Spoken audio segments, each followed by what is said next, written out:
Formation, comme il l'a si bien annoncé, nous avons le plaisir de recevoir Mohamed Rassoul Diouf, responsable politique à Keur Massar, Jaxaay précisément. Rassoul, bonsoir.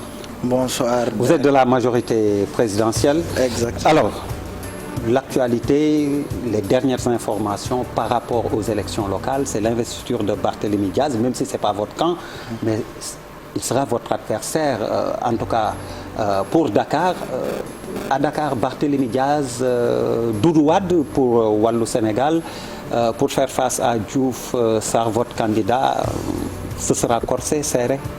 Merci Abdoulaye Der. Permettez-moi d'abord de présenter mes condoléances au peuple sénégalais et aux camarades de PASTEF suite au rappel à Dieu de leurs 3 militants après l'accident qui s'est produit à Nioro. Pour revenir à votre question, comme c'est l'actualité, c'est vous qui le dites, Doudou Wade à Wallu Askan Wi. Moi, j'estime que c'est un choix par défaut. Ils auraient peut-être pu trouver mieux s'ils l'avaient. Malheureusement, c'est Doudou Wade, ou heureusement pour nous. Par rapport à Yewwi Askan Wi, j'ai appris tout à l'heure que Khalifa Sall a finalement tranché à faveur de Barthélémy Diaz.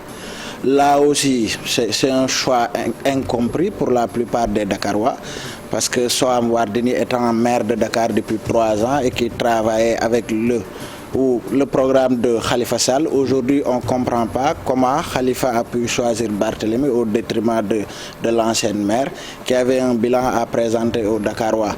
Soit, ça c'est heureux pour nous. Nous estimons que notre candidat, Abdoulaye Diouf Sarr, a aujourd'hui une voie royale qui va lui permettre, avec le programme de... Mais à vous entendre parler, on dirait que vous aviez une préférence pour Soham Wardini. Est-ce que cela ne conforte pas ceux qui pensent que, justement, c'est parce qu'elle est plus proche du régime, du pouvoir, du président de la République, que vous étiez en tout cas... très enclin à la soutenir, même si c'est à demi-mot ou si vous ne le dites pas officiellement? Absolument pas. En fait, en politique, il y a ce qu'on appelle aussi une logique. Il y a ce qu'on appelle la logique. La logique aurait voulu aujourd'hui que Soham Wardini puisse venir présenter son bilan au Dakarois, parce que comme je dis, elle a travaillé sur la base du programme que Khalifa Sall avait présenté au Dakarois en 2014. Maintenant qu'elle fut maire pendant 3 ans, nous avons pensé que c'était à elle de venir présenter son bilan au Dakarois et d'essayer de se battre pour un second mandat. Malheureusement, ça c'est pas le cas. Comme on dit, c'est pas de notre camp, c'est pas aussi notre problème. Nous estimons qu'on a un bon programme, un bon candidat pour gagner les élections au niveau de la capitale au soir du 23 janvier 2022. Alors pour parler de votre camp, il y a beaucoup de listes parallèles qui commencent à voir jour. Qu'est-ce que cela veut dire? Que la parole du chef est remise en cause? Je ne crois pas que la parole du chef soit remise en cause. En fait, comme on est en politique et qu'il y a beaucoup d'ambitions personnelles, les gens aussi ont le droit d'avoir leur avis par rapport à telle ou telle situation. Nous, par exemple, dans notre plateforme H24 Macky, on s'est réunis et on a dit on s'adossera au choix que le président de la République fera dans toutes les localités du Sénégal. Maintenant, certains ne l'ont pas vu de cet œil. On a vu que le président de la République avait sorti un arrêté disant que là où on est très fort, il n'est pas interdit d'avoir jusqu'à 2 listes. On veut juste que la victoire vienne vers notre camp. Oui, maintenant, mais si vous êtes fort, mais vous avez 2 listes, vous divisez vos forces. Il y a des zones où nous estimons que 2 ou 3 listes, on peut se permettre d'avoir 2 ou 3 listes, mais que la victoire restera dans la coalition Benno Bokk Yakaar. Maintenant, comme vous dites, il y a des zones où on a des problèmes. Des gens qui avaient des ambitions, qui pensaient pouvoir être investis, ne l'ont pas été. Aujourd'hui, ils sont en colère, ils sont enclins à vouloir créer d'autres listes parallèles. Le président est en train de faire le nécessaire avec son équipe pour ramener toute la famille autour de l'essentiel, parce que nous estimons que c'est ensemble qu'on est plus fort et que c'est là qu'on pourra gagner l'ensemble ou la plupart des collectivités locales au soir du 23 janvier. Concernant votre localité, Keur Massar, comment ça va se passer? À un moment, le maire sortant était très décrié, M. Meng, Moustapha, je pense. Alors, c'est quoi la configuration? Il est sur la liste départementale ou c'est lui qui est sur la communale? Et comment ça va se passer? Il n'y a pas de dissension? Non, non, à Keur Massar, comme un peu partout, il y a certains remous, des gens sont en colère. Moustapha Mbeng va diriger la liste départementale. À Keur Massar Nord, c'est Aminata Assom Diatta. Keur Massar Sud, ce sera Mokhtar Mbeng. À Jaxaay, là où je suis, c'est Maodo Malick Mbeng. C'est d'ailleurs l'occasion... Et vous êtes d'accord sur ces choix? Nous, on n'a pas de problème. Nous, on dit que le président de la République, les choix qu'il fait, nous, on les prendra. Parce que c'est nous qui l'avons choisi comme leader, comme président de la République, comme chef de parti. Nous estimons que depuis de 2012 à nos jours, on a utilisé la même stratégie. Ça nous a permis de remporter toutes les élections. Donc, pourquoi aujourd'hui changer de paradigme alors que nous sortons toujours victorieux de ces échanges? Maintenant, à Jaxaay, comme on dit, il y a des remous. D'ailleurs, je profite de l'occasion pour demander à l'ensemble des responsables politiques d'aider à rassembler la famille parce qu'il y a un ami, Boubacar Traoré, qui est fâché, qui est resté chez lui. Il y a Diène Ndiaye, le directeur des pêches continentales, il y a Biramania. Mais nous appelons tout le monde à l'union des forces autour de notre candidat parce qu'il y aura encore d'autres opportunités. Il n'y a pas que la mairie pour travailler pour sa localité. Il y a d'autres opportunités qui permettront... Justement, pour votre localité, vous pensez que c'est la départementalisation, j'y arrive, qui va régler les problèmes de Keur Massar? Nous l'espérons parce que c'était une demande de la population. Depuis très longtemps, la population de Keur Massar avait demandé à ce que cette localité soit érigée en département. Aujourd'hui, nous savons tous qu'en étant département, Keur Massar va capter énormément de statuts sociaux de base qui vont nous permettre de régler les différents problèmes de la population. Nous comprenons aussi qu'avec le département, il y aura beaucoup de communes, il y aura un peu plus de budget qui va permettre de régler certains problèmes.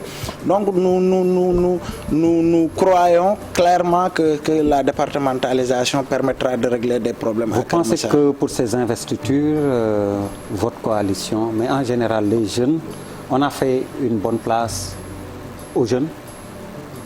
Pas trop. Pour une population... C'est une déception pour vous? Oui, c'est une déception pour nous. Je vais m'expliquer. Moi, je dis que pour un pays où 60% de la population a entre 18 ans et 24 ans, on aurait pu prétendre à l'investiture de beaucoup plus de jeunes sur les listes. Parce que, comme on dit, les collectivités territoriales représentent la base de développement de tout un pays. Or, si les composants, la plupart des composants de ces CLA ou CT collectivités territoriales sont des jeunes, ils ont besoin de personnes qui puissent comprendre leurs aspirations et leurs vœux. Et prendre des personnes âgées, ça ne va pas permettre de régler ces problèmes-là. Maintenant, nous demandons au président de la République et à tous les autres acteurs politiques d'investir massivement les jeunes sur ces listes électorales. Ça va les permettre dans les différents conseils municipaux et conseils départementaux de prendre en charge, de porter le combat de ces jeunes-là. Alors, ces jeunes, justement, on les retrouve souvent sur le terrain. Et comme on le dit en titre, on dirait qu'on est déjà dans une campagne qui ne dit pas son nom, alors que ce n'est pas encore l'heure. Et surtout les faits de violence notés. Dernièrement, Ziguinchor, encore une fois. Quelle est votre appréciation par rapport à cette situation? C'est une situation extrêmement difficile que nous condamnons. La violence, elle est mauvaise de partout où ça puisse venir. Nous appelons tout le monde, que ce soit les gens de PASTEF, que ce soit les gens de l'Alliance pour la République, au calme et à la retenue. Le président de la République s'est beaucoup investi pour ramener la stabilité au niveau de Ziguinchor. Le président a mis beaucoup de moyens, il a utilisé beaucoup de liens diplomatiques pour que Ziguinchor puisse avoir la stabilité qu'on a trouvée ainsi.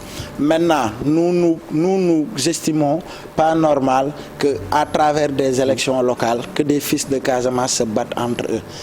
Casamance est beaucoup plus important que ça. Nous appelons tout le monde à la retenue. Alors, on voit essentiellement, comme je dis, des jeunes. Est-ce que ce n'est pas aussi le problème de l'emploi qui se dessine ainsi? Parce que si ces jeunes étaient occupés à travailler, on penserait moins à ces faits de violence. Pas forcément. Il faut. Donc, il n'y a pas de corrélation. Non, je ne crois pas qu'il y ait trop de corrélation. Parce que vous pensez que votre régime a assez fait pour ce qui est du chômage et de l'emploi des jeunes? Aucun régime ne pourra faire assez par rapport au chômage, à la lutte contre le chômage et l'emploi des jeunes. Il faut toujours faire davantage parce qu'il y a toujours, chaque année, la demande est beaucoup plus importante. Mais nous estimons que le régime a fait beaucoup d'efforts par rapport au recrutement et à la promotion des jeunes.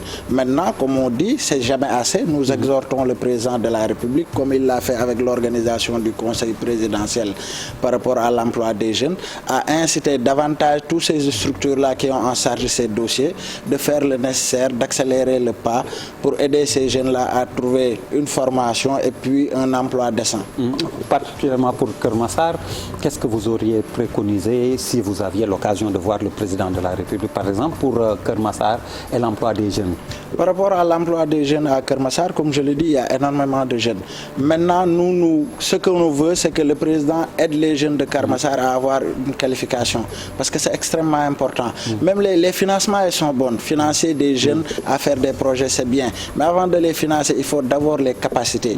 Il faut les permettre d'avoir une certaine qualification qui va les permettre, en captant ces financements-là, de pouvoir bien les gérer pour générer encore de l'emploi. On a beaucoup financé entre le régime de Wade, les jeunes, hein, et Macky Sall, ok. Mais pour quel résultat? Est-ce qu'on a fait des bilans de tout cela? C'est ça le problème. On va continuer à financer, à injecter des milliards, mais bon, à quelle fin? Bon, je crois qu'aujourd'hui, le président de la République l'a compris et il a changé de paradigme. Ce n'est pas pour rien qu'aujourd'hui, il met davantage l'accent sur la formation professionnelle. 350 milliards, par exemple, est-ce que ce n'est pas toujours l'approche financière? Oui, il y a cette approche financière, mais aussi il y a ce qu'on appelle la base. Parce qu'aujourd'hui, je dis, le président, il appelle les jeunes à aller vers la formation professionnelle. C'est important parce qu'au Sénégal, à l'époque, on était toujours dans l'école classique. Tu finis en classe de collège, lycée, tu pars à l'université pour faire série L ou S. Maintenant, il appelle les jeunes à rejoindre la formation professionnelle. Ça va les permettre d'avoir cette qualification. Et puis, après cela, avoir des financements qui vont les permettre de trouver des emplois décents et générer d'autres emplois pour d'autres jeunes.